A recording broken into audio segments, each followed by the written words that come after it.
चैतन्य चरितामृत की जय। लक्ष्मीदास कविराज गोस्वामी पाद की जय।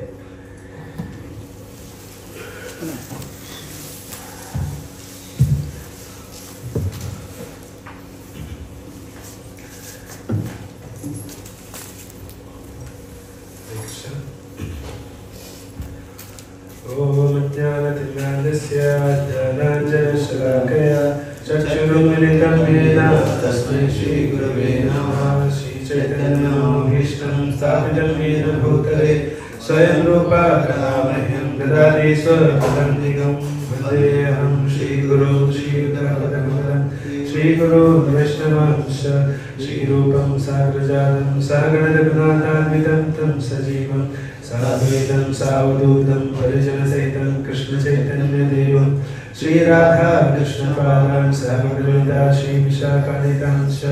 हे कृष्ण करुणा सिन्धु दीनबन्धो जगत्पते गोपेश गोपिकाकान्त राधाकान्त नमोऽस्तुते। तप्तकाञ्चन गौराङ्गी राधे वृन्दावनेश्वरी वृषभानुसुते देवी प्रणमामि हरिप्रिये। वाञ्छाकल्पतरुभ्यश्च कृपा सिन्धुभ्येव च पतितानां पावनेभ्यो वैष्णवेभ्यो नमो नमः। जय श्री कृष्ण चैतन्य प्रभु नित्यानंद श्री अद्वैत गदाधर श्रीवासादि गौर भक्तवृंद। हरे Krishna Krishna Krishna Hare Hare Hare Ram Ram Ram Hare Hare.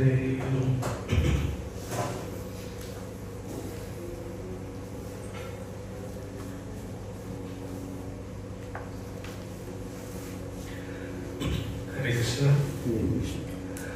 Everyone.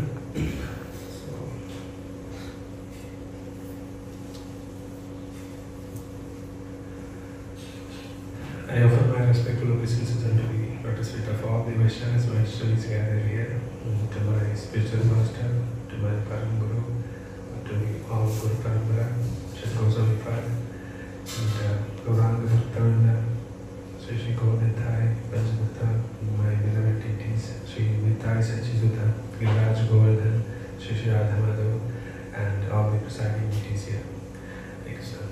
And I humbly request everyone that please bless me so that I can speak the right word in the right time and in the right mode. Hare Krishna. Hare Krishna. Hare Krishna. तो हम पिछले class में सबको हिंदी हरे कृष्णा सुनित आप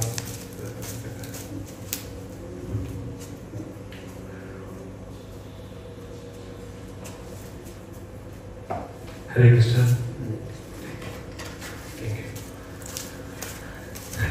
तो हमने पिछले class में प्रीफेस पढ़ा था और उसके बाद श्रील प्रभुपाद जी ने फॉरवर्ड भी लिखा है और इंट्रोडक्शन भी लिखा है। और इंट्रोडक्शन इतना लिखा है कि ऑलमोस्ट 19 पेज लिखा है श्री प्रभुपाद जी ने, ठीक है। तो हमारा प्रयत्न ये है कि हम कवर टू कवर यानी कि सारा पेजेस पढ़े। तो ये 19 पेज तो बहुत लंबा है, इसलिए मैंने इंट्रोडक्शन का एक समरी बनाया है, ठीक है। तो जो भी पॉइंट्स प्रभुपाद जी बोलना चाहते हैं हमसे वो हम देखेंगे क्या क्या है। तो इससे पहले हम पिछले क्लास में क्या क्या डिस्कस किया था थोड़ा याद कर सकते हैं। सबसे श्रेष्ठ एक पॉइंट में बोला था कि चैतन्य चरितामृत के अंदर घुसने से पहले हमको ये हमेशा याद रखना चाहिए। वो क्या था? हाँ, एक जैसा सोचना चाहिए। हाँ, यस, मायापुर और वृंदावन धाम एक जैसा ही है, उसमें कोई अंतर नहीं होता, ठीक है। और एक और बोला क्या है? महाप्रभु के सारे एसोसिएट्स नित्य सिद्ध। हाँ, जो ये महाप्रभु के साथ जो आया है वो सब नित्य सिद्ध है। मतलब भगवान का लीला में वृंदावन में जो भी आया है वो सब अभी इस बार कलयुग में महाप्रभु के साथ आया है। वो लोग कोई साधारण व्यक्ति नहीं है, वो लोग भी सीधा गोलोक धाम से आया है। क्योंकि ये इसलिए कह रहा हूँ कि हम कभी कभी है ना, उन लोग का नाम सुनते हुए था हम सोचेंगे कि हाँ वो तो कोई बंगाल का कोई आदमी है, ऐसे सोच सकता है, ठीक है। ऐसा नहीं है, वो सब श्रेष्ठ भक्त है। और श्रीला भक्तिसिद्धांत सरस्वती ठाकुर ऐसे कह रहे हैं कि जो महाप्रभु के जो साथ आया है वो इतना ऊंचे श्रेणी का भक्त है कि मतलब श्रीला प्रभुपाद जी कह रहे हैं कि दे आर दी एक्सॉर्टेड डिवोटीज, मतलब ये वो लोग सबसे उच्चतम श्रेणी का भक्त लोग है, ठीक है। और चैतन्य चरितामृतम का एक पॉइंट भी हमने डिस्कस किया था, कुछ 5 पॉइंट्स हम डिस्कस किए थे। चैतन्य चरितामृतम क्यों इतना बढ़िया ग्रंथ बोल रहा है, उसमें क्या क्या स्पेशलिटी है ये चैतन्य चरितामृतम में, वो क्या क्या था, कोई याद कर सकते हैं? चैतन्य चरितामृत में ही लिखा है कि श्री कृष्ण चैतन्य राधा कृष्ण नारायण। यस, हरे कृष्णा। इसमें क्या लिखा है? राधा कृष्ण दोनों मिलकर आया है। कौन? चैतन्य महाप्रभु। बाकी सारे महाप्रभु का जो भी चरित्र है उसमें सब महाप्रभु को भगवान ही माना गया है, पर उसमें थोड़ा थोड़ा अलग भाव दिया है। तो चैतन्य भागवतम में वैकुंठ नारायण, गौर नारायण का, वैकुंठ विष्णु का एक भाव दिया है। और चैतन्य मंगल में वो गोलोक धाम का कृष्ण है ऐसे लिखा है वो। पर चैतन्य चरितामृत में महाप्रभु का असली भाव क्या है लिखा है, क्योंकि महाप्रभु कैसे आया है? राधारानी का हृदय के साथ आया है महाप्रभु, यानी कि राधारानी का भाव में श्री कृष्ण आया है। ये हमको चैतन्य चरितामृत में मिलता है। और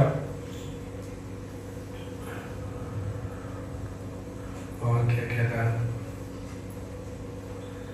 ये सबसे पहला पॉइंट था। और दूसरा पॉइंट क्या था?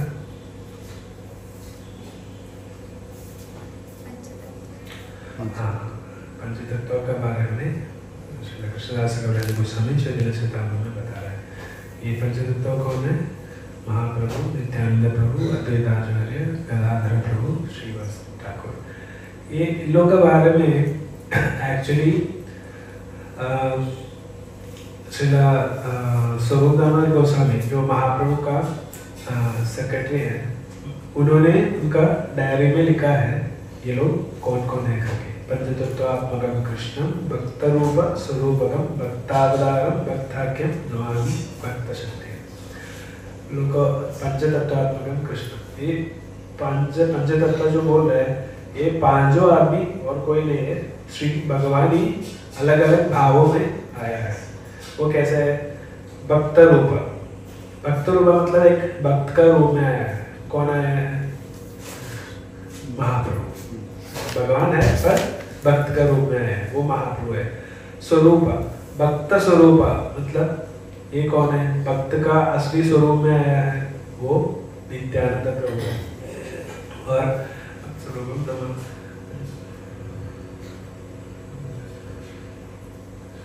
भक्तावतार यानी कि एक डिवोटी इनकार्नेशन कौन है? ये अद्वैताचार्य है, भक्तावतार। वी भक्ताख्य मतलब सबसे श्रेष्ठ प्योर शुद्ध भक्त, वो कौन था? ये पंचतत्व में श्रीवास ठाकुर था।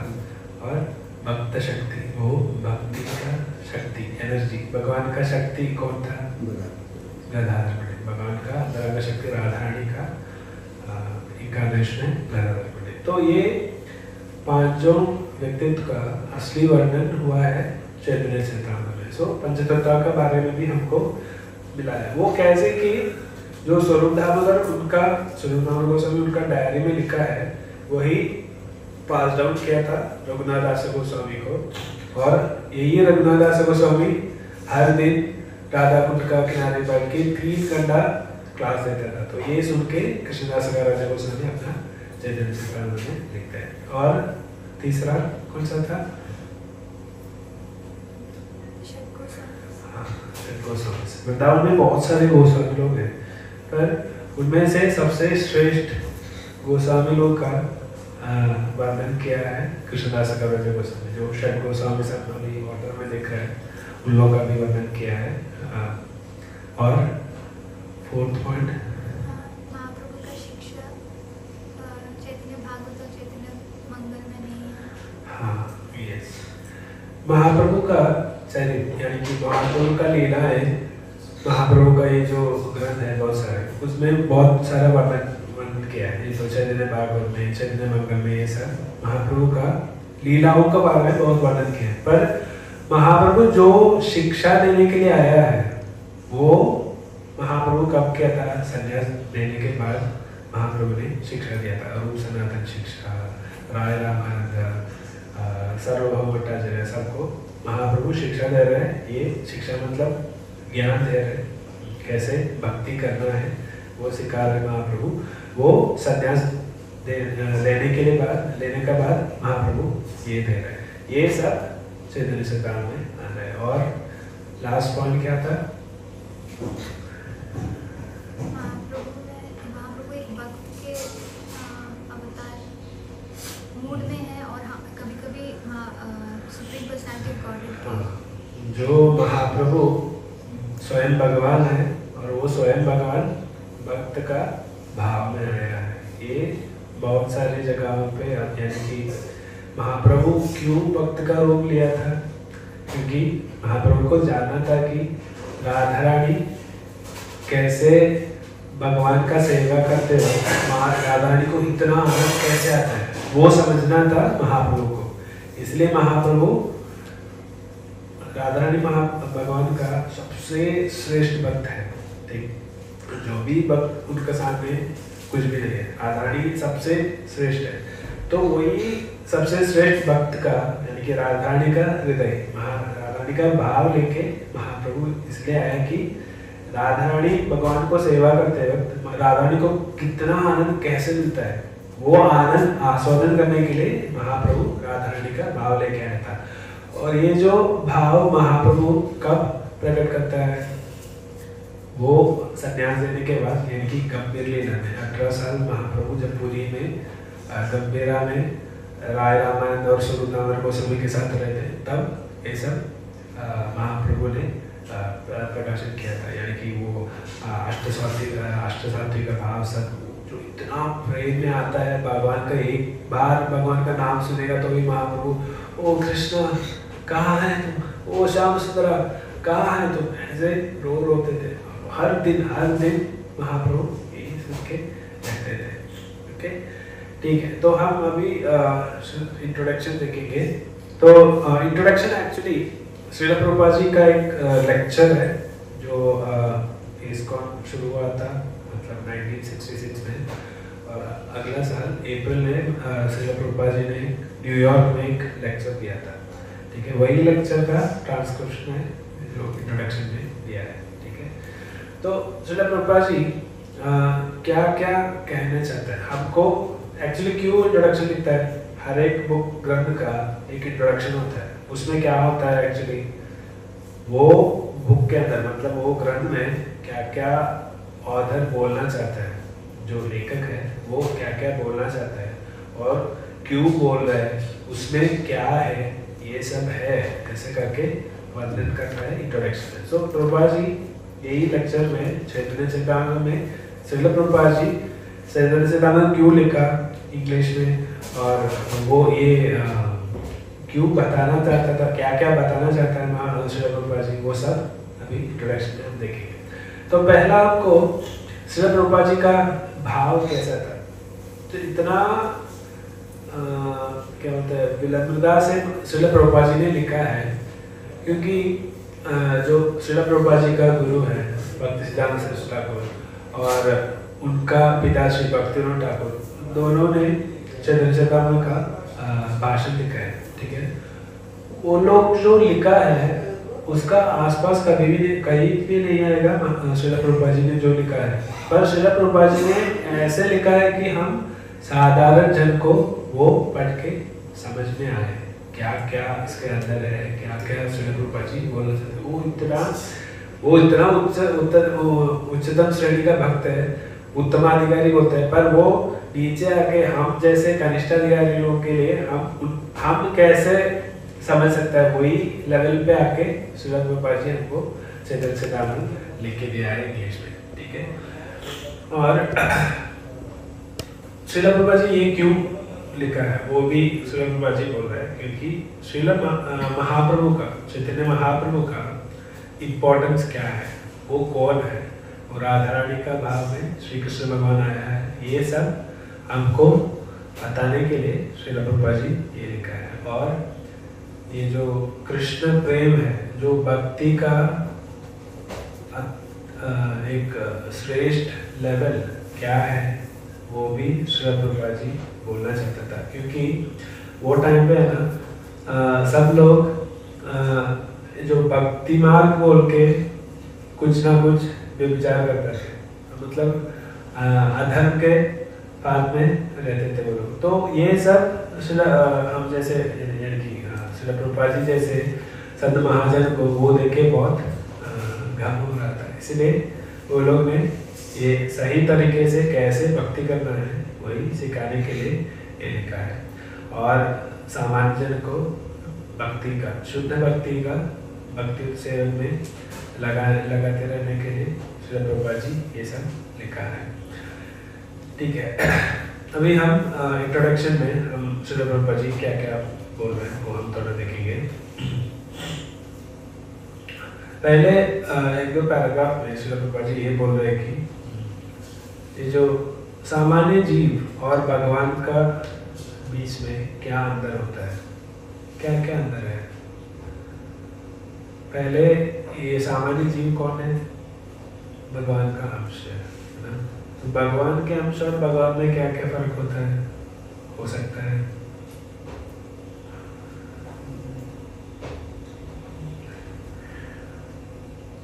पहले ही जैसे मैंने बोला हम जीव है और जीवात्मा भगवान के अंश है।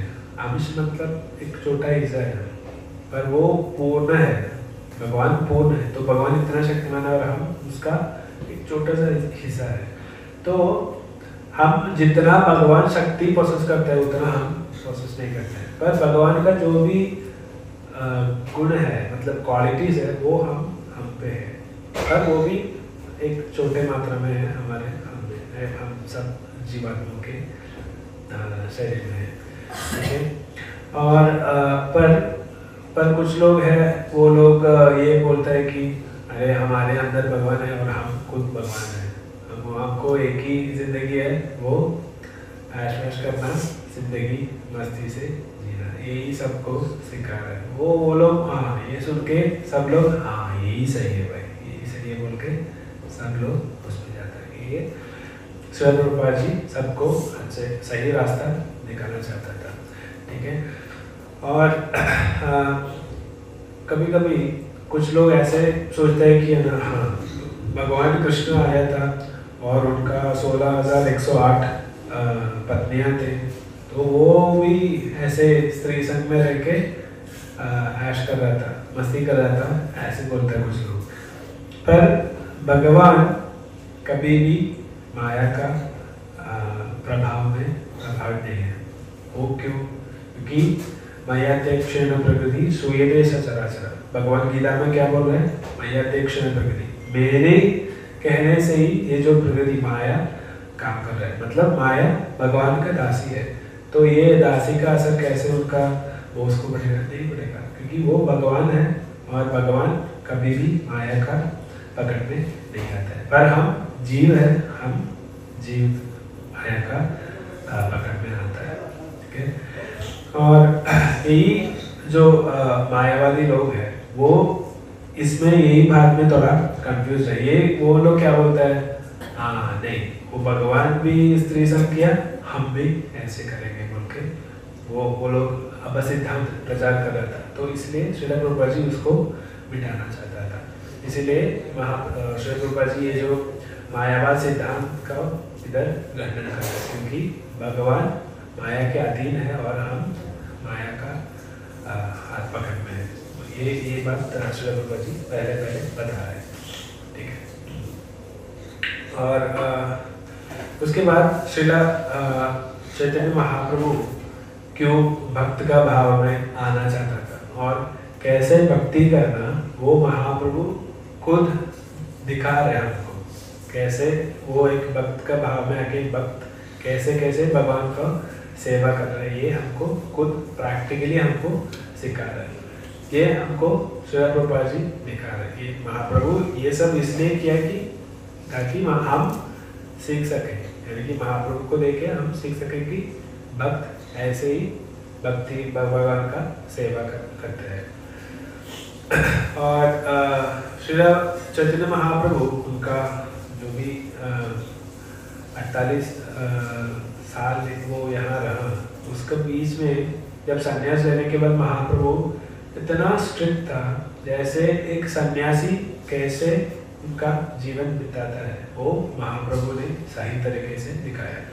कभी कभी कुछ सन्यासी लोग हैं, वो लोग क्या करते हैं, बाहर सबको सामने बहुत योगी बनते हैं और अंदर जाके स्त्री संग करते हैं। ऐसे भी बहुत सारे सन्यासी लोग हैं, पर महाप्रभु ये सबको मिटाना चाहते हैं। तो महाप्रभु ने क्या किया, महाप्रभु ये जो हम अपना इंद्रियों को कैसे अपना कंट्रोल में रखना है वो भी हमको बहुत अच्छे से सिखाया था। क्योंकि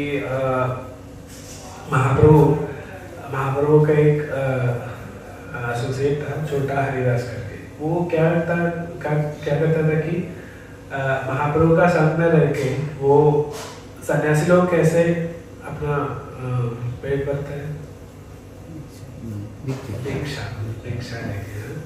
तो महाप्रभु का संग में जो भी है वो लोग सब भिक्षा के लिए जाता है, भिक्षा नहीं बोल के। तो ये छोटा हरिदास ने एक घर में गया था, तो वहाँ का माताजी जब कुछ खाना खाने के लिए कुछ लेके आया था, तो उनको देख के वो थोड़ा अट्रैक्ट हो गया छोटा हरिदास।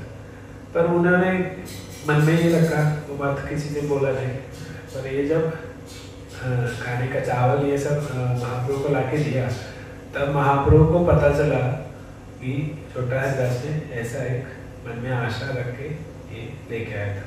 तो महाप्रभु ने ऐसे ही छोटा हरिदास को वहाँ से निकाल दिया, बोला कि आज से तुम मेरा मुँह देखने का लायक नहीं है, बाहर जा सकते। ऐसे ही उनको वहाँ उनका संग से हटा दिया। ये सब इतना स्ट्रिक्टली महाप्रभु उनका बॉस और ये जो इंद्रिय नियंत्रण है वो सब महाप्रभु करते थे।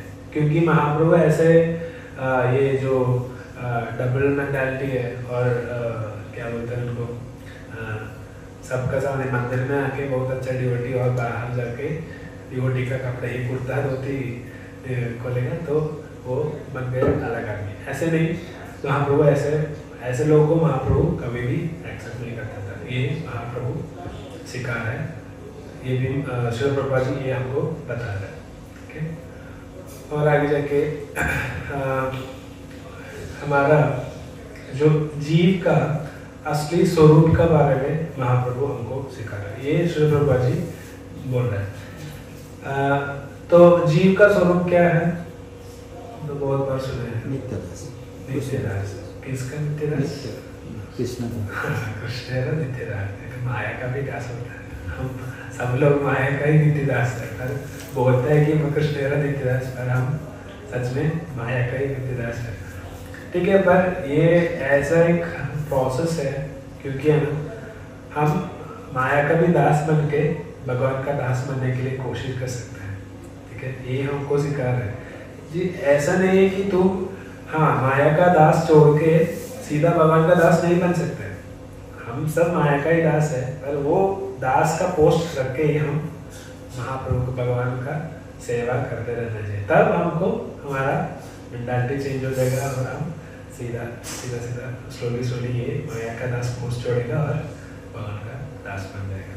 ठीक है, तो ये जीव, क्योंकि हम कैसे सोचते हैं, हम ये शरीर है सोचते हैं और ये शरीर के लिए जो भी चाहिए वो हम करते हैं, पर जो आत्मा है, जीव के लिए क्या चाहिए वो हम कभी कुछ नहीं करते। उसके लिए क्या चाहिए, जीव को क्या चाहिए, जो भगवान का दास है बोल रहे हैं, तो वो दास के लिए क्या क्या चाहिए, वो क्या चाहते होंगे? सेवा। हाँ, सेवा करना है, भगवान का सेवा करना है। वो कहाँ कर सकते हैं सेवा?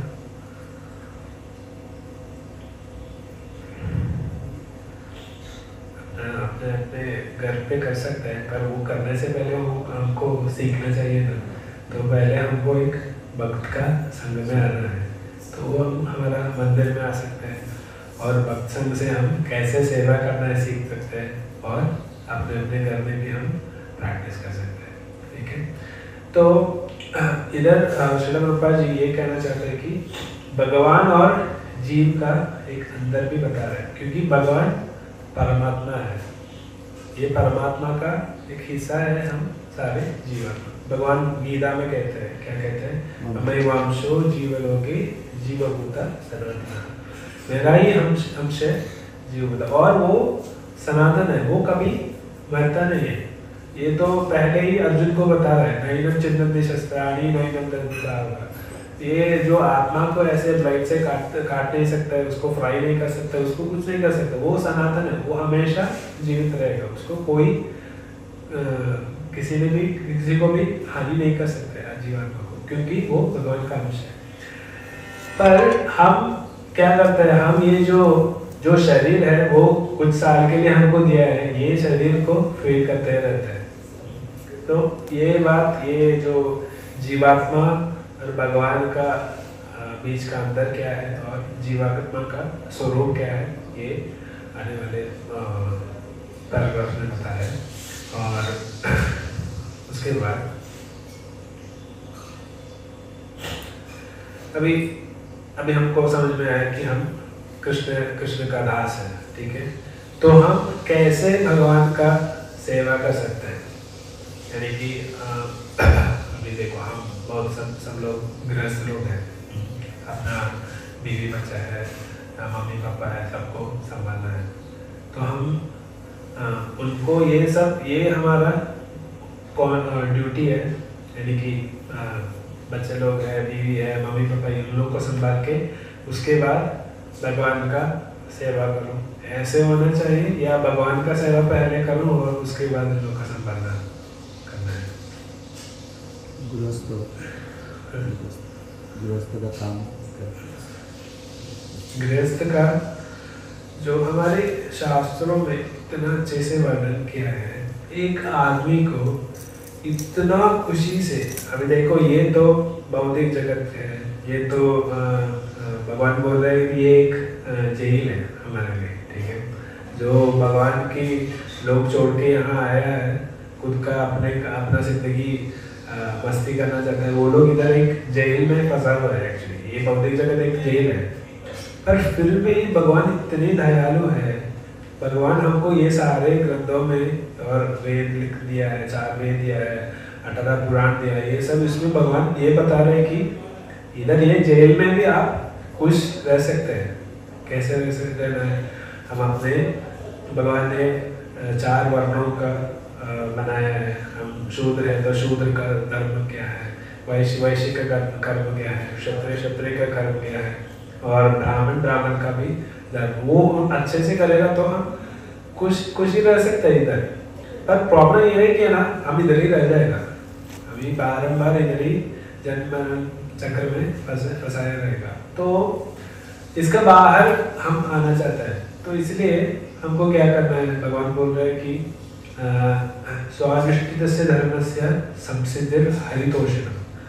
अपना धर्म जो भी है, तुम यानी कि ब्राह्मण हो या वैश्य हो, क्षत्रिय, जो भी है, स्वानुष्ठितस्य धर्मस्य मतलब जो भी अनुष्ठान धर्म है वो सब करो, पर उसमें सबसे श्रेष्ठ ये है कि संसिद्धिर हरितोषणम्, भगवान को खुश रखना, ये तुम्हारा सबसे पहला धर्म है, यही है तुम्हारा सबसे श्रेष्ठ धर्म। अगर भगवान को खुश रखेगा तो ऑटोमेटिकली क्या हो जाएगा?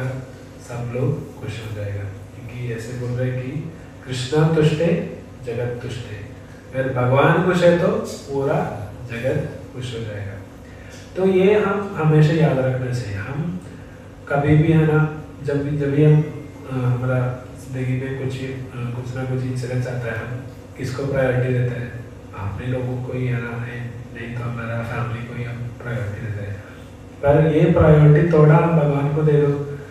हम जो भी सोचते हैं मतलब हो ये तो बहुत बड़ा प्रॉब्लम है, वो ऐसे ही निकल जाएगा, हम पता भी नहीं चलेगा अरे ऐसे प्रॉब्लम था कहाँ गए, सोच भी नहीं सकता अगर हम भगवान का शरण लेते तो ठीक है।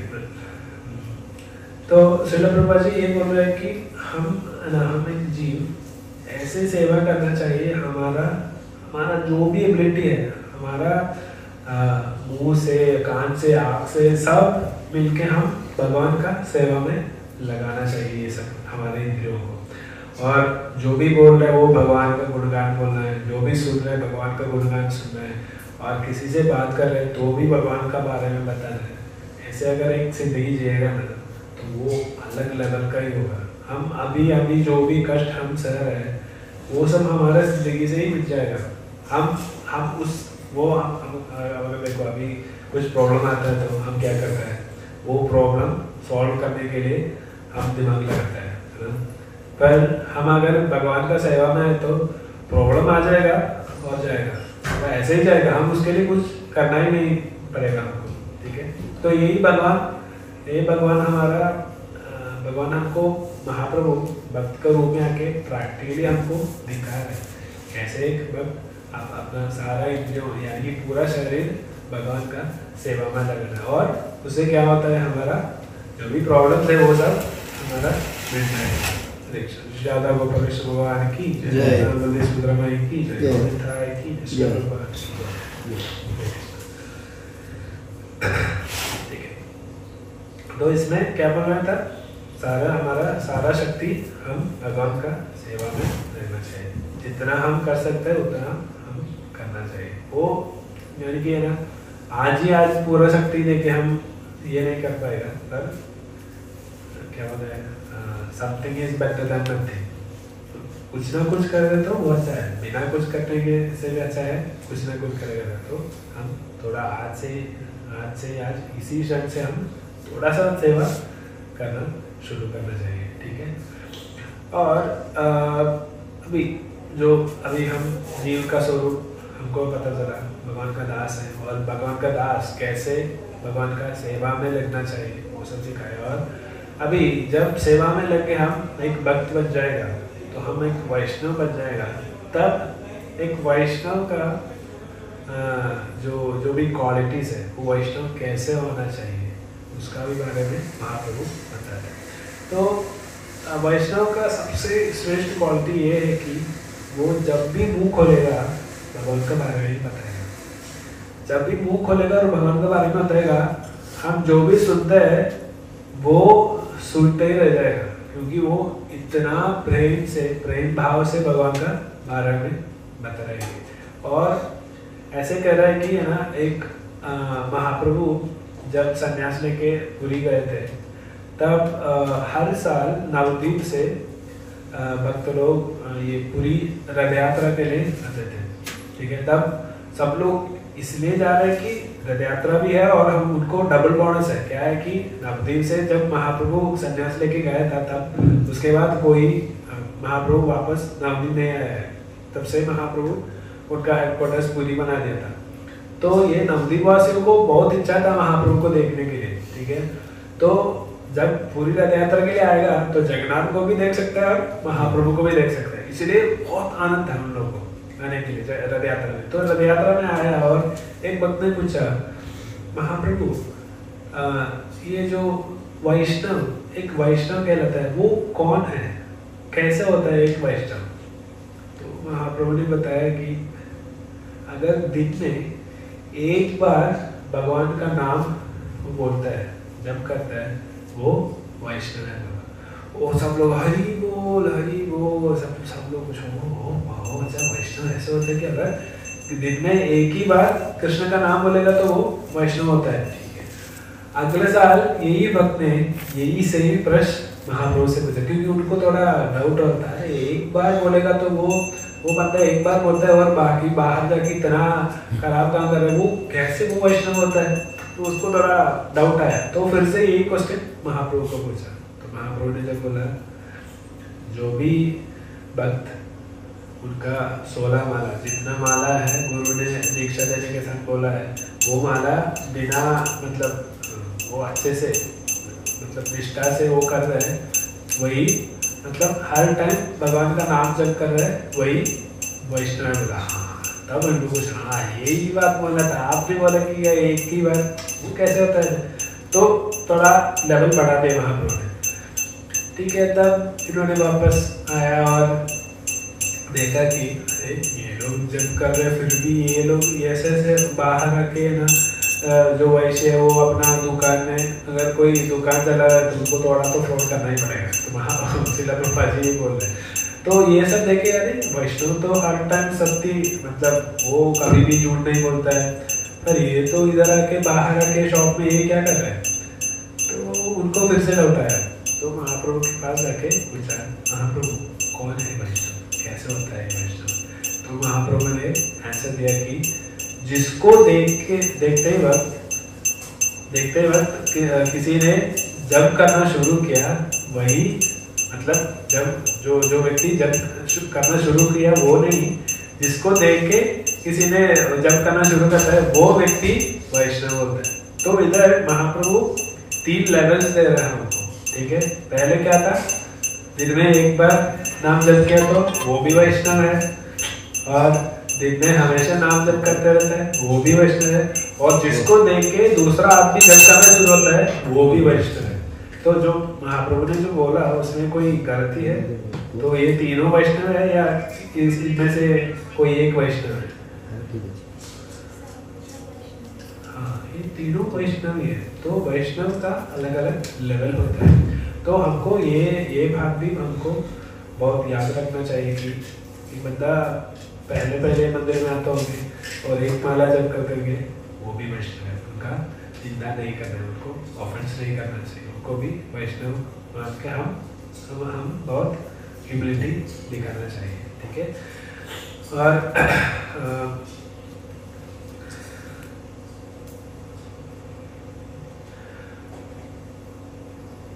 ये जो इधर श्रील प्रभुपाद जी एक और बात बोल रहे हैं कि ये जो मायावादी लोग हैं वो लोग इधर भी वैष्णव लोग का ये जो क्वालिटी देखे वो लोग बोलते हैं कि अरे वो बंदा कुछ बोलता नहीं, खाली भगवान का नाम जप करते रहता है, तो ऐसा नहीं होना चाहिए। वो हम क्या क्या करते हैं, हरे कृष्ण बोल के डांस करता है, जब दंगा बजाता है इतना हाल में जाता है, तो ये मायावादी लोग बोलते हैं अरे वो लोग साधु नहीं है, वो लोग संत नहीं है, क्या साधु कैसे होना चाहिए, ऐसे बैठे बिना कुछ बोल के वो ऐसे ही बैठते हैं, वही है साधु, इतना पीसफुल रहता है, वही है साधु, ये मायावादी लोग कहते हैं। तो सही है ये बात नहीं? ये श्रील प्रभुपाद जी इधर भी मायावादी लोग का खंडन कर रहे हैं। ऐसे बिना कुछ बोल के रह के क्या फायदा, वो तो एक सेल्फिश मेंटालिटी है। जो भगवान बोलता है ब्राह्मण और कृपणा, ब्राह्मण कौन है, वो ज्ञान बांटता है, पर एक कृपणा कौन सा है, माइसरली मेंटालिटी, माइसर, वो किसी को कुछ नहीं देता, वो अपने ही पास रखता है। ठीक है, ऐसा नहीं होना चाहिए। भक्त क्या होता है, भक्त सबको भगवान का भक्ति प्रेम भक्ति देता है। तो मायावादी लोग क्या बोलते हैं, नहीं हम जो हमारा जो पास जो भी है वो हम हमारे अंदर रख के शांत बैठे हैं, नहीं वो नहीं है, ऐसा नहीं करना है। हम भक्त बनना है और भक्त भगवान का नाम का प्रचार करना चाहिए। ठीक है, और आगे श्रील प्रभुपाद जी अभी ये सब हमको पहले ये जो बेसिक क्वालिटीज है, हम पहले क्या बोला था वहाँ श्री प्रभुपाद जी ने, भगवान भक्त का रूप में आया था और भक्त का रूप में आके भक्ति कैसे करते हैं हमको सिखाया, और हम और जीव और भगवान का बीच का अंतर क्या है सिखाया, और जीव का स्वरूप क्या है सिखाया, वो भक्त है। तो भक्त क्या करना है, जो महाप्रभु आके दिखाया था वो हम ऐसे ही प्रैक्टिस करना चाहिए, ये सब दिखाया। और करते करते हम वैष्णव का स्तर पे पहुंचेगा और हम एक वैष्णव जैसा बिहेव करना है। वो कैसा है, हर टाइम भगवान का ही नाम गुणगान जब करते रहना है, ये सब बताया। और अभी देखो श्रील प्रभुपाद जी एक मूड सेट कर रहे हैं, क्योंकि हम अभी क्या पढ़ने जा रहे हैं, चैतन्य चेतामृत पढ़ने जा रहे हैं तो हमको एटलीस्ट भगवान का नाम जप करना चाहिए। अगर कोई बिना नाम जप करके सीधा चैतन्य चेतामृत के अंदर घुस गया तो उसको कुछ समझ नहीं आएगा। ठीक है, इसमें पूरा भक्ति रस तत्व है, क्योंकि भक्ति का रस क्या है वही हम इस चैतन्य चेतामृत में पढ़ने वाला है। तो ऐसे ही व्यक्ति बिना नाम जप करके चैतन्य चेतामृत पढ़ना शुरू करेगा तो वो लोग कुछ थोड़ी देर पढ़ेगा और बंद करके रखेगा। मैं पिछले क्लास में 3 तरीके के साथ 3 डिफरेंट टाइप्स ऑफ रीडर्स के बारे में बोला था। जो भी पढ़ता है वो 3 तरीके के साथ होता है।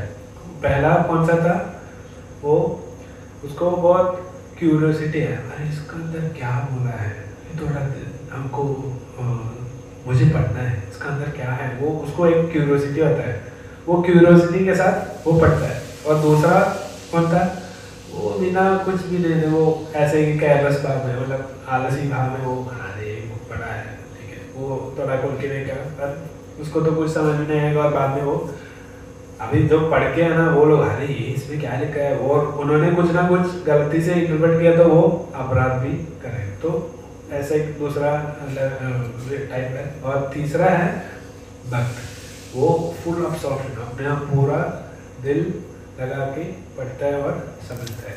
ये 3 तरीके का लोग पढ़ता है। तो पर ये जो अभी पहले बोला था ना, ये क्यूरियोसिटी के साथ पढ़ता है, वो लोग क्यूरियोसिटी होगा जब पढ़ना शुरू करेगा तब उन लोगों को समझ में आएगा अरे इसमें कुछ खास नहीं है। हर व्यक्ति का अलग अलग टेस्ट होता है, ठीक है, तो उनका टेस्ट का कुछ नहीं मिलेगा तो वो लोग अरे ये तो कुछ भी नहीं बोल के वो सेकंड लेवल का आएगा, मतलब वो अपराध कमिट करना शुरू करेगा। और कुछ लोग हैं ये जो पहला कैटेगरी का, वो लोग पढ़ते है ना, उनको स्वाद मिल जाएगा, अरे इसमें भगवान का नाम जप करने के लिए बोला है, हमें करके देखते हैं। ऐसे ऐसे करते करते उनको वो तीसरा कैटेगरी में आएगा, उनकी पूरा दिल लगा के वो पढ़ना शुरू करेगा। पर वो बहुत कम लोग हैं ऐसे आते हैं, ठीक है।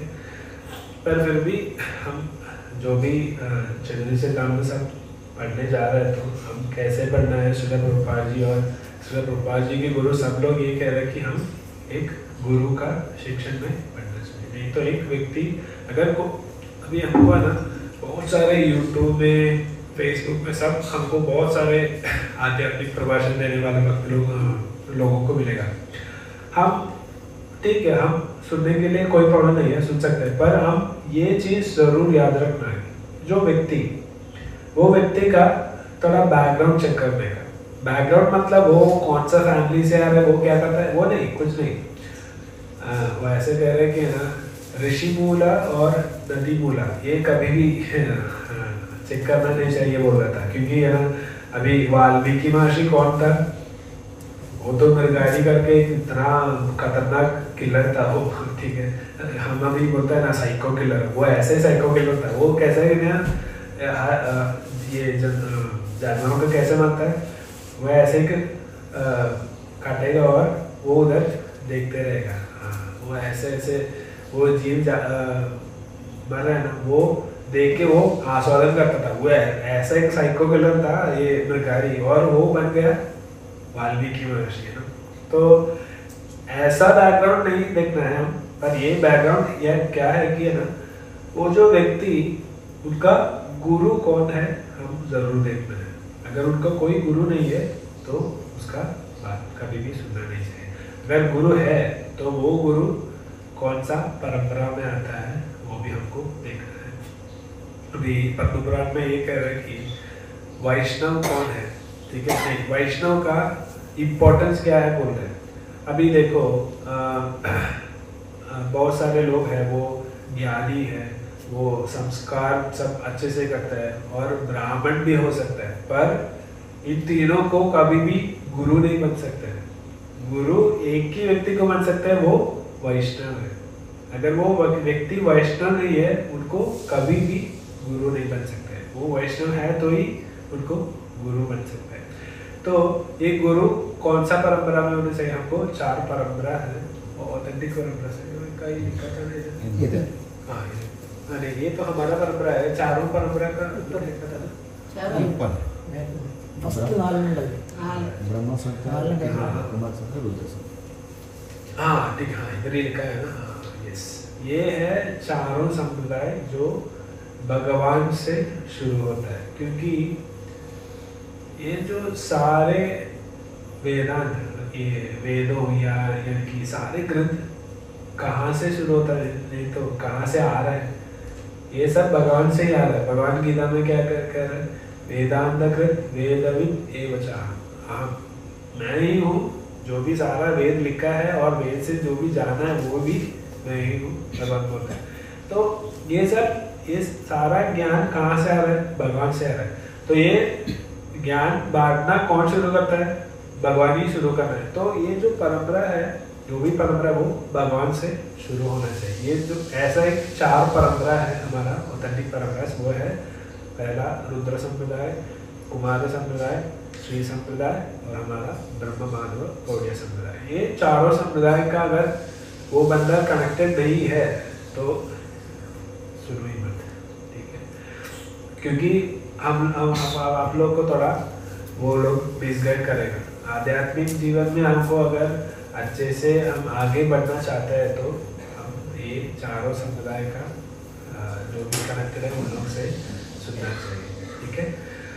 हाँ, ये सब बताने के बाद श्रील प्रभुपाद जी अभी बताने जा रहे हैं कि चैतन्य चरितामृत में पहले क्या क्या बता रहे हैं, क्योंकि यानी कि जो भी ग्रंथ लिखता है ना, उसका अंदर क्या क्या है, ग्रंथ में क्या क्या है करके एक छोटा छोटा डिस्क्रिप्शन देते हैं, वही श्रील प्रभुपाद जी अभी शुरू करें।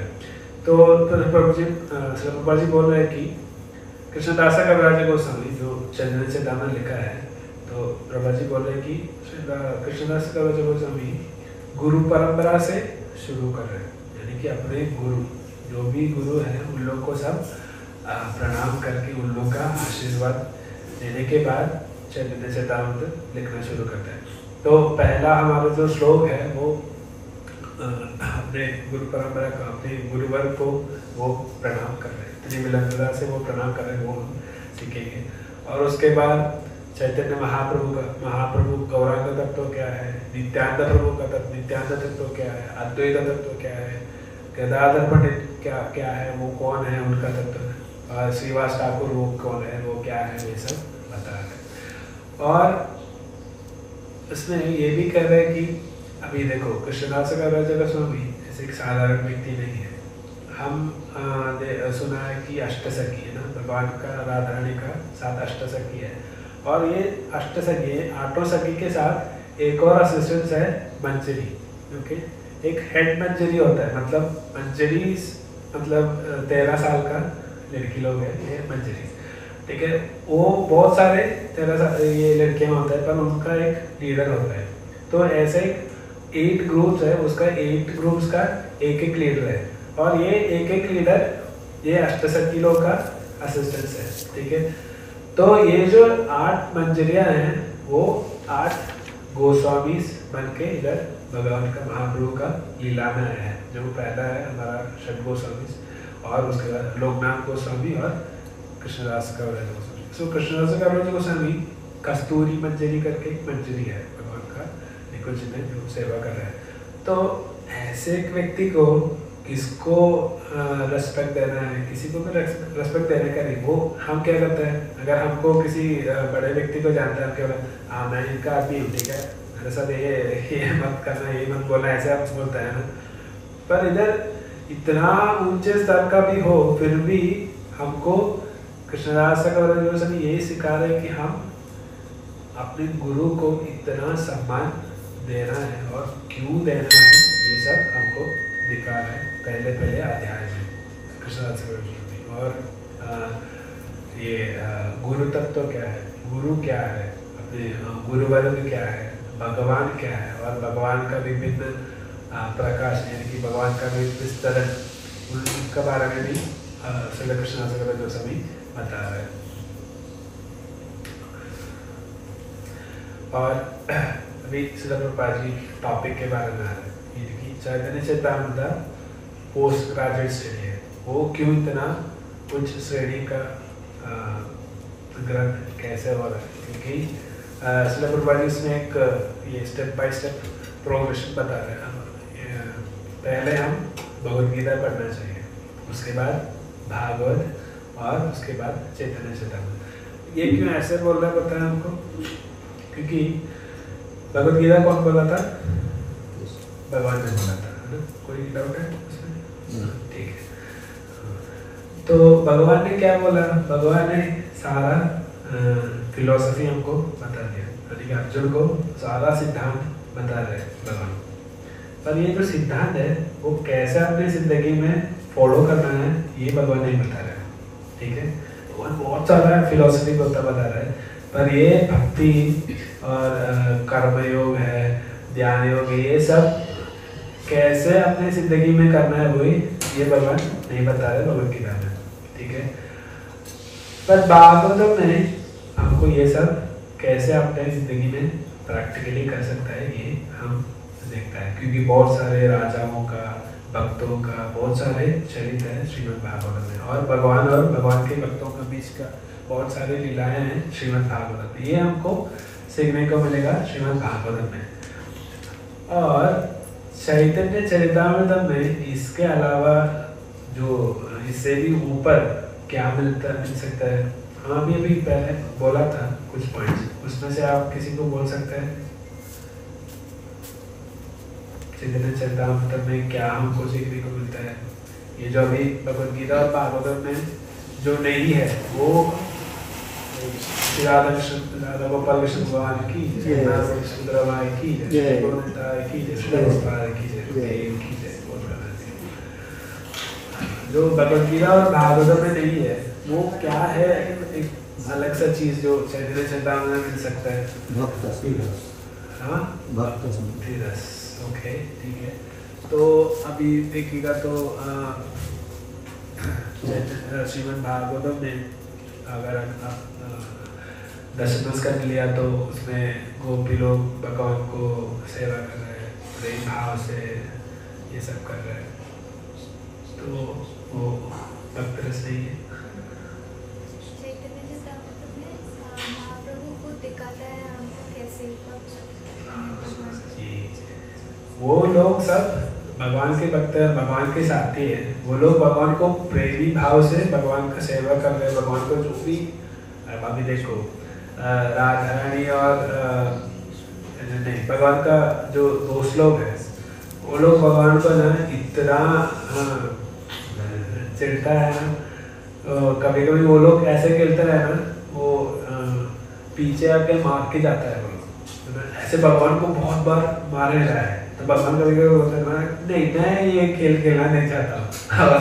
अरे तू खेलेगा नहीं तो तुम कल से हमारे साथ नहीं जा, तू कहीं जा। ऐसे किसको बोल रहा है? भगवान को बोल रहा है। देखो ऐसे कैसे सका है तो भगवान के साथी है बोल के ऐसे बोल सकते हैं? ये सब क्यों कैसे बोल रहे हैं? ये जो भाव है, ये भाव का स्तर पर हम कैसे पहुंच सकते हैं, यही महाप्रभु हमको सिखा रहे हैं। जो भी गोपी भाव का, प्रेमी भाव का, माधुर्य रस कैसे पहुंचना है, सख्य भाव में कैसे पहुंचना है, वो स्टेप बाय स्टेप प्रोसेस महाप्रभु और महाप्रभु के साथियों हमको अपनी जिंदगी में वो लोग प्रैक्टिस करके हमको सिखा रहे हैं। यही चीज हमको चैतन्य चरितामृत में मिलता है, इसीलिए चैतन्य चरितामृत इतना ऊंचे स्तर पर है, ठीक है? और चैतन्य चरितामृत में ये श्रील प्रभुपाद जी एक एनालॉजी भी दे रहे हैं। चैतन्य चरितामृत हमको, अगर हमको इस कलयुग में ये चैतन्य चरितामृत नहीं है तो कैसे होंगे हम? अंधकार में रहेंगे, क्योंकि भगवान गीता में ये कह रहा है कि वो चतुश्लोकी भगवद गीता है, उसका लास्ट श्लोक क्या था? तेषाम् एवानुकम्पार्थम् अहमज्ञानजं तमः नाशयामि आत्मभावस्तु ज्ञानदीपेन भास्वता। भगवान बोल रहे कि भगवान तो बड़े चतुर हैं। भगवान क्या बोल रहे हैं? भगवान बोल रहे हैं तेषाम् एवानुकम्पार्थम्, मैं इतना उन लोग से अफेक्शनेट होके, मतलब इतना उन लोग को प्यार करके मैं क्या करता है पता है अर्जुन? सुनो, मैं उनका मन का अंदर, हृदय का जो अंदर अंधकार है वो मिटाएगा। कैसे? ज्ञान का एक दीप, जब दीप जलेगा तो अंधकार मिटेगा ना। जैसे ज्ञान का दीप बन के मैं उनका हृदय में आके उनका अंधकार, अज्ञान का अंधकार सब मिटाएगा, भगवान बोल रहे हैं। पर भगवान जो बोला है वो ठीक से सुनना है। क्या बोला है भगवान? उन लोगों के साथ अनुकंपा, मतलब अफेक्शनेट होके। ये अफेक्शनेट होने के लिए आपको क्या क्या करना पड़ता है, वही हमको महाप्रभु सिखा रहे हैं। अगर क्या हम ऐसे एक व्यक्ति जाके भगवान को प्रार्थना करेंगे तो भगवान ऐसे करेंगे? नहीं, ऐसे नहीं करेगा। भगवान कुछ ना कुछ डिमांड्स रखा है, क्योंकि भगवान क्या क्या बोल रहा है, वंदना भव मद भक्तो मध्या जीवान स्कुरु। तो मुझे हर टाइम है ना मेरा नाम जप करो, मुझे प्रणाम करो, ये सब करेगा तो ही मैं करेगा। ऐसे भगवान बहुत चतुर है। हम ऐसे नहीं कि हाँ भगवान को आसानी से मिल सकता है, ऐसे मत सोचना। पर हम जब महाप्रभु और नित्यानंद को जो हमको दिखाया वही रास्ता से हम जाएगा तो ये जो भगवान ये सब बोल रहा है ना, ये सब हमको बहुत इजीली आसानी से मिल जाएगा। तो ये चैतन्य महाप्रभु और नित्यानंद प्रभु को श्रील प्रभुपाद जी बोल रहे हैं कि अभी इस भौतिक जगत में पूरा अंधकार ही अंधकार है, अज्ञान का अंधकार फैला हुआ है। और इधर अभी ये जो अंधकार मिटाने के लिए चंद्रमा और सूर्य दोनों एक साथ आया है। ओके, गौरंग महाप्रभु सूर्य बन के आया और नित्यानंद प्रभु चंद्रमा बन के दोनों नादिया में प्रकाशित हुआ है, ताकि हम सारा भौतिक जगत का अज्ञान का अंधकार मिटाने के लिए। ये एनालॉजी भी दे रहे हैं। हम आगे चतुर्चता में हम देखेंगे क्या क्या नित्यानंद प्रभु और चैतन्य महाप्रभु कर रहे हैं करके। ठीक है, ओके। अभी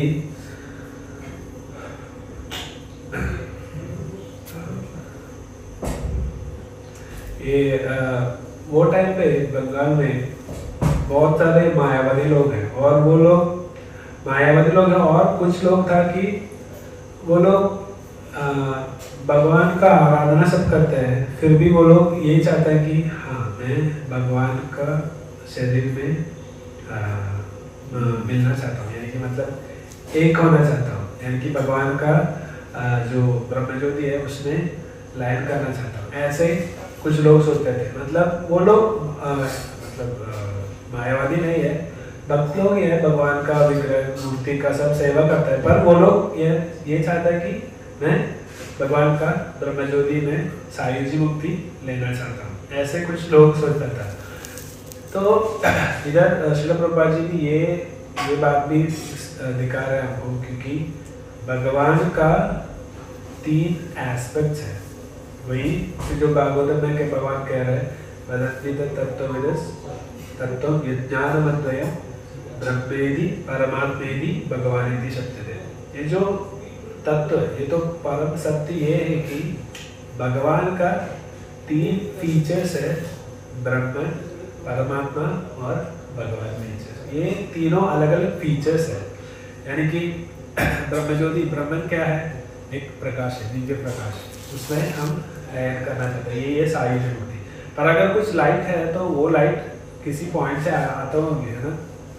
तो वो पॉइंट है भगवान। तो ये भगवान का ही शरीर से जो आता है वही दिव्य ज्योति है, ये ब्रह्म ज्योति। उसमें लाइन करके हमको कुछ नहीं मिलेगा। ऐसे है कि हमको एक गुलाब जामुन एक ग्लास बॉटल में बंद करके एयर टाइट सील करके हमको दे रहा है और बोल रहे कि हाँ ये अभी गुलाब जामुन का टेस्ट करो। कैसे? हम ये ग्लास पे ऐसे चाटेगा तो हमको उसका टेस्ट मिलेगा? नहीं, वो खोल के हमको खाना चाहिए, ऐसे तभी हमको गुलाब जामुन का टेस्ट पता चलेगा ना। यही अवस्था है अगर हम ब्रह्मांड में अगर सबको सायुज्य मुक्ति मिला तो, क्योंकि हमारा सामने बहुत सारा आनंद है, पर वो आनंद हमको एक्सपीरियंस नहीं कर पाएगा, रियलाइज नहीं कर पाएगा। क्यों? हमको एक शरीर नहीं है, समझ रहे हो? भी जीव अगर सायुज्य मुक्ति ले लेगा तो वो जीव बिना बौद्धिक शरीर है या आध्यात्मिक शरीर, उसके ऐसे अंदर घुस जाता है, यानी कि भगवान का अंदर समझ आता है। पर क्या होता है? भगवान क्या होता है? सच्चित आनंद, यही है भगवान का स्वरूप। तो उसमें आनंद जो है वो हमको टेस्ट नहीं कर पाएगा। ठीक है, यही अवस्था होता है अगर कोई सायुज्य मुक्ति लेता है तो इधर श्रील प्रभुपाद जी ये भी एस्टैब्लिश कर रहे हैं कि जो भगवान है वही महाप्रभु है, और महाप्रभु का 3 एस्पेक्ट्स है, ब्राह्मण, परमात्मा और भगवान। आगे जाके श्री महाप्रभु का एक महत्व बता रहे हैं श्रील प्रभुपाद। और ये कह रहे हैं कि चैतन्य महाप्रभु को श्रील रूप गोस्वामी जब महाप्रभु का प्रणाम मंत्र लिखा था तब लिखा है कि नमो महावदन्याय कृष्ण प्रेम प्रदायते कृष्णाय कृष्ण चैतन्य नामने गौरतिषे नमः। तो महाप्रभु को महावदन्याय बोल रहा है। He is a beautification incarnation. बहुत कारुण्य का मतलब अगर कारुण्य एक रूप लिया तो वही महाप्रभु है। इतना करुणावतार है महाप्रभु। और ये करुणा कैसे हमको बांट रहे हैं? हमको भगवान का कृष्ण प्रेम दे रहे हैं हमको महाप्रभु। वो व्यक्ति अगर उनका बिना क्वालिफिकेशन कुछ देके वो अगर महाप्रभु का सामने है तो उनको सब ऐसे कृष्ण प्रेम देता था। ये कृष्ण प्रेम यानी कि बहुत सारे योगियां हैं वो सालों लाखों साल तप करते हुए भी उनको नहीं मिलता है। वही कृष्ण प्रेम हम सबको आसानी से देने के लिए महाप्रभु आया है। ओके। और ये अगर हमको ये कृष्ण प्रेम हमको पाना है तो हम क्या करना है? हम भक्ति करना है। वो भक्ति कैसे होना चाहिए? ज्ञान कर्मादि अनामृतम, यानी कि उसमें ज्ञान का या कर्म का कुछ ये हिस्सा नहीं होना चाहिए। प्योर भक्ति होना चाहिए। हम भगवान को पूरी तरह से समर्पित होना चाहिए, तब हमको ये कृष्ण प्रेम का आस्वादन कर पाएगा।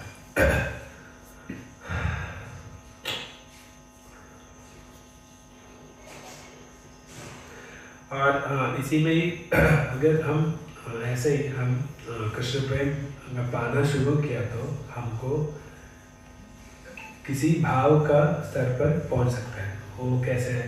एक तो माधुर्य रस है। वो जैसे गोपी लोग भगवान को एक प्रेमी जैसा भाव में आके भगवान को प्रेम कर सकते हैं। और जो सकाश है दोस्त के रूप में भगवान को देख के भगवान के साथ मस्ती कर सकते हैं। और कुछ लोग हैं जो यशोदा मैया नंदगोप जैसे वो वात्सल्य भाव पे आके यानी कि मम्मी पापा बन के भगवान को, वो मम्मी पापा बनने से क्या होता है फायदा है? भगवान को भी डांट सकते हैं ना। भगवान को ऐसा मत करो।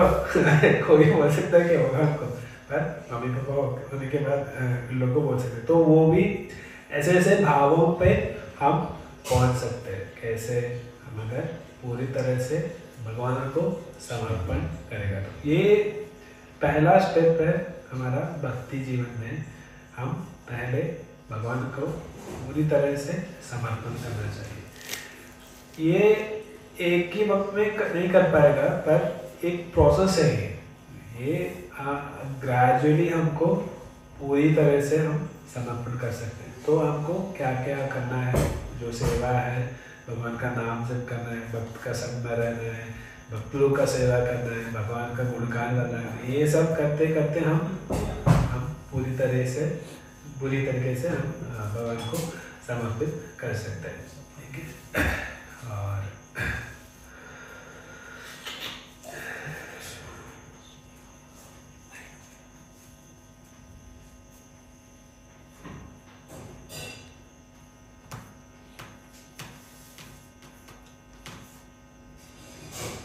और ये जो महाप्रभु राधा रानी का भाव है ना, तो महाप्रभु ये दिखा रहे हैं कि माधुर्य रस कैसे हम हमारा भक्त का जीवन में पा सकते हैं। तो ये कभी कभी है ना, कुछ लोग ऐसा है कि है ना, ये माधुर्य रस और ये जो प्रेमी का भाव को कुछ लोग मिसइंटरप्रेट करते हैं।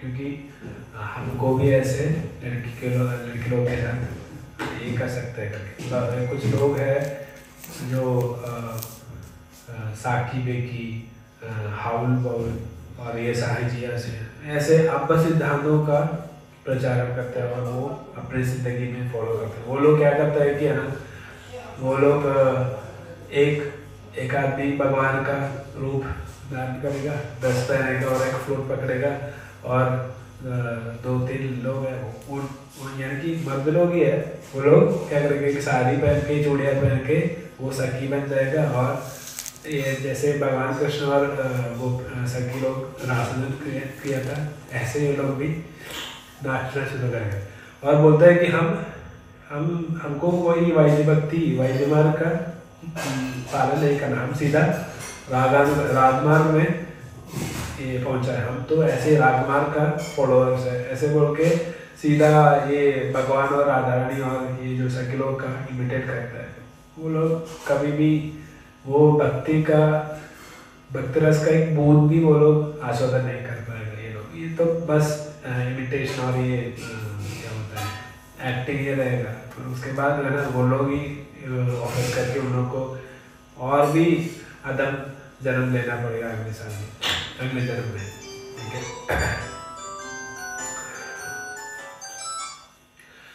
और अभी इसके बाद महाप्रभु के बाद नित्यानंद प्रभु का बारे में बता रहे हैं श्रील प्रभुपाद जी। नित्यानंद प्रभु कौन था पता है? नित्यानंद प्रभु कौन है? बलराम है, यानी कृष्ण का भैया बलराम है, राम जी है। और ये जो बलराम का भी एक्सॉर्टेड पोजीशन दिखा रहा है, बता रहे हैं कृष्णदास कविराज गोस्वामी, यानी कि हम अभी इधर ही है ना एक पिक्चर अभी देखेगा तो हमको पता चलेगा कि भगवान से कृष्ण से बलराम आ रहा है और बलराम से संकर्षण करके लिखा है ना, वो वहाँ से विष्णुस्तु त्रिरूपण, ये जो विष्णु है वो सब कानोदकशाही विष्णु है, गर्भोदकशाही विष्णु है, कानोदकशाही विष्णु, ये सब बलराम से ही आ रहे करके। एक्चुअली बात यह है कि है ना कृष्ण का सबसे पहला इनकारनेशन, यानी कि उनसे जो भी विस्तरण हुआ है, पहला विस्तरण है वही है बलराम, ठीक है। और बाकी सारे विस्तरण बलराम से ही आ रहे हैं, यानी कि गोलोक धाम में वृंदावन में कृष्ण से बलराम आ रहे हैं, ठीक है। गोलोक के बाद मथुरा है, द्वारका है, जगन्नाथपुरी है, इधर सब जो भी कृष्ण है, यानी कि मथुरा में भी कृष्ण है, द्वारका में भी कृष्ण है, जगन्नाथपुरी में भी कृष्ण है, ये सब कृष्ण है ना बलराम से आ रहा है। मतलब बलराम का एक्सपेंशन है ये जो कृष्ण लोग मथुरा, द्वारका और जगन्नाथपुरी में देख सकते हैं, यानी कि बलराम से पहला चतुर्व्यूह आ रहा है, अनिरुद्ध प्रद्युम्न वासुदेव संकर्षण बोल के। ये गोलोक धाम में ही सिर्फ कृष्ण है, श्याम सुंदर कृष्ण सिर्फ गोलोक धाम में ही है। बाकी जगहों पे हम जो भी कृष्ण देख रहे हैं वो नहीं तो वासुदेव कृष्ण होगा, अनिरुद्ध कृष्ण होगा, प्रद्युम्न कृष्ण होगा, ठीक है। वो जो कृष्ण श्याम सुंदर राधा प्रेमी कृष्ण है वो सिर्फ गोलोक धाम में ही हमको मिलेगा, वो कृष्ण उधर ही रहता है। इसलिए भगवान बोल रहे हैं कि कृष्ण बोले कि मैं कभी भी वृंदावन छोड़ के बाहर नहीं जाता है, मैं उधर ही रहता हूँ, वृंदावन में रहता हूँ। जब कृष्ण यहाँ आया तो पूरा गोलोक धाम को भी इधर लेके आया था, पता है। और जब भी भगवान वहां से पैर बाहर रखता है तो वो वासुदेव कृष्ण या नहीं तो अनिरुद्ध कृष्ण बन जाता है। तो ये जो अनिरुद्ध और वासुदेव कृष्ण वो बलराम का एक्चुअली बलराम का एक्सपेंशन है। और उसके बाद वैकुंठ में वैकुंठ नारायण है, वो ये जो पहला चतुर्युग का संकर्षण है, संकर्षण से आ रहा है ये नारायण, और ये नारायण से फिर द्वितीय चतुर्युग होता है, ये सही अनिरुद्ध प्रद्युम्न संकर्षण है उससे आ रहा है। और उसमें से दूसरा संकर्षण से ये कानोदकशाही विष्णु, गर्भोदकशाही विष्णु, क्षीरोदकशाही विष्णु आ रहा है। ये क्षीरोदकशाही विष्णु, गर्भोदकशाही विष्णु हर एक बौद्धिक जगत में घुसता है, और गर्भोदकशाही विष्णु से जो क्षीरोदकशाही विष्णु आ रहा है वही क्षीरोदकशाही विष्णु हमारा सब जीव के अंदर परमात्मा बन के आता है। और यही क्षीरोदकशाही विष्णु, ठीक है, यही क्षीरोदकशाही विष्णु से सारा अवतार इस बौद्धिक जगत में आ रहा है। तो अभी देखो क्षीरोदकशाही विष्णु से फिर से कृष्ण भी आ रहा है, और बलराम भी आ रहा है, श्री राम भी आ रहा है, परशुराम, ये सब फिर क्षीरोदकशाही विष्णु से आ रहा है। यही हम अगर ईशोपनिषद देखेंगे तो वहां हमको मिलेगा भगवान के बारे में, भगवान को एक क्वालिटी बता रहे हैं कि ओम पूर्णमदं पूर्णमिदं पूर्णात् पूर्णमुदच्यते पूर्णस्य पूर्णमादाय पूर्णमेवावशिष्यते। ये भगवान का एक क्वालिटी है कि भगवान पूर्ण है, पूर्णतम है भगवान, ठीक है। अगर पूर्ण से ये पूरा पूर्ण को बाहर निकाला यानी कि मतलब एक ग्लास है, एक ग्लास में पानी है, ठीक है, वो ग्लास से पूरा पानी बाहर निकालेगा तो इस ग्लास में क्या होगा? कुछ नहीं होगा, है ना।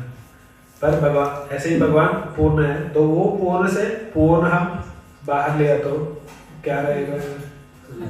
खाली रह जाएगा, है ना। यूजुअली ऐसा है, पर भगवान का चीज में अलग है। पूर्ण लिया तो भी पूर्ण रहेगा इधर, यही है भगवान का क्वालिटी। पूर्णस्य पूर्णमादाय पूर्णमेवावशिष्यते, यानी कि पूर्ण से पूर्ण भी निकाला तो भी पूर्ण ही शेष रहता है, यही है भगवान का क्वालिटी। तो अभी देखो, भगवान से बलराम आया, बलराम से पहला चतुर्व्यूह आया, उसके बाद नारायण आया, नारायण से द्वितीय चतुर्व्यूह आया, वहां से गार्भोदशायुषु, गार्भोदशायुषु, क्षीरोदशायुषु, वो फिर यही क्षीरोदशायुषु से कौन आ रहे हैं? जो वृंदावन कृष्ण, वो हमारा भौतिक जगत में लीला करने के लिए हर एक भौतिक जगत में ये जो क्षीरोदशायुषु से, वहीं से ही भगवान ये ऐसे ऐसे इनकार्नेशन अवतार लेता है, ठीक है। तो ये भगवान का एक यानी कि इसका बारे में भी महाप्रभु बता रहे हैं कि अचित्य बेरा में तत्व, यही सिद्धांत महाप्रभु हमको सिखा रहे हैं। भगवान का शक्ति और भगवान का महिमा हमारा सोच का भी बाहर है, इसलिए अचित्य बोलता है भगवान को, ठीक है। ये हम आगे जाके हम बताएंगे, ठीक है। तो Nityananda Prabhu is Balarama and he is the first expansion of Krishna. भगवान का पहला अवतार है बलराम। तो बाकी जो भी एक्सपेंशन है वो सब बलराम से आ रहे हैं। तो नित्यानंद प्रभु कौन है सब सोचना है, ठीक है, महाप्रभु के साथ आ रहे हैं। और उसके बाद आगे जाके आध्यात्मिक जगत का वर्णन है, और हमारा बौद्धिक जगत क्या है। बौद्धिक जगत एक्चुअली 1/4 मतलब सवा है, चौथा नहीं 1/4 1/4 को क्या बोलता है? मतलब 250 ग्राम को क्या बोलता है? आधा। Thank you. मतलब ये जो आध्यात्मिक जगत का एक पाव हिस्सा है, मतलब 1/4 है हमारा बौद्धिक जगत। इतना ही छोटा है, पर आध्यात्मिक जगत तो इतना बड़ा है, और वो कभी भी ये नाश नहीं होता, विनाश नहीं है आध्यात्मिक जगत, वो हमेशा ऐसे रहता है। पर बौद्धिक जगत कुछ देर के बाद वो भगवान के अंदर ही समझ आता है, और जब भगवान चाहता है तो फिर से बाहर आता है, ठीक है। तो ये बौद्धिक जगत और आध्यात्मिक जगत का भी वर्णन कर रहे हैं, और हमारा गुरु परंपरा के बारे में भी इसमें बता रहा है, क्योंकि हम मैं पहले से ये पॉइंट एक्सप्लेन किया था, परंपरा के थ्रू हम ज्ञान लेना चाहिए। अगर ज्ञान नहीं, परंपरा के थ्रू ज्ञान नहीं लिया तो हम आगे बढ़ नहीं पाएगा। तो इसका इम्पोर्टेंस क्या है ये भी महाप्रभु और चैतन्य चेतावनी में बता रहे हैं।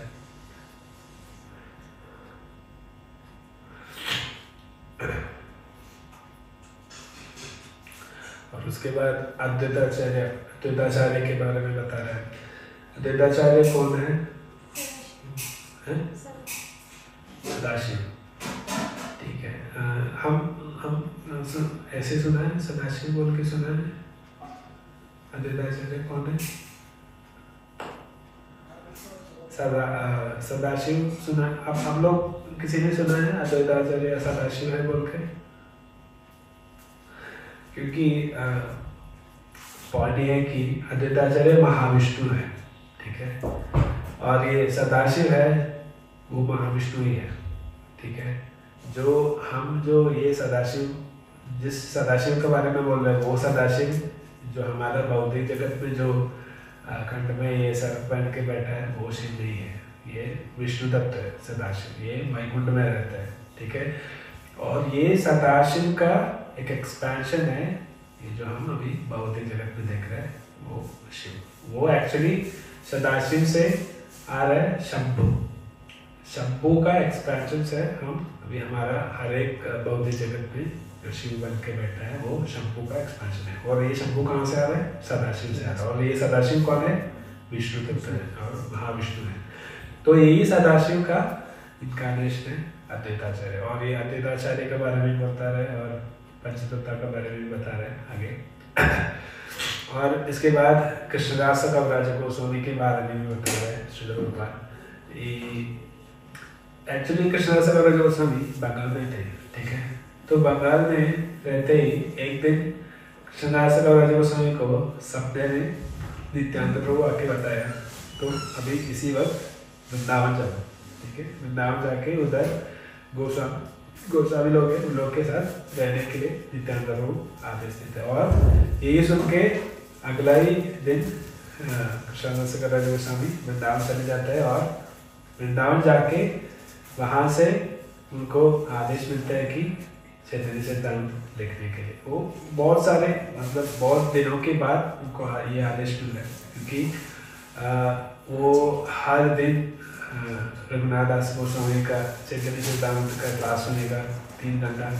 तो ऐसे ऐसे सुन के वो एक भक्ति का अत्यंत भाव वो प्रकट किया और जीवन गोस्वामी ने ये देख के समझ में आया और बोला कि अब तुम चैतन्य चरितामृत लिखो।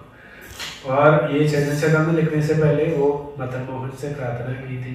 तब जब प्रार्थना की थी वहाँ मदन मोहन का एक गले से एक हार गिरा और वो हार पुजारी ने गोस्वामी को पहनाया और बोला कि अभी अभी मदन मोहन जी मेरे दिल में बताया कि ये जो हम लिखेंगे हम बताएंगे और तुम खाली लिखो।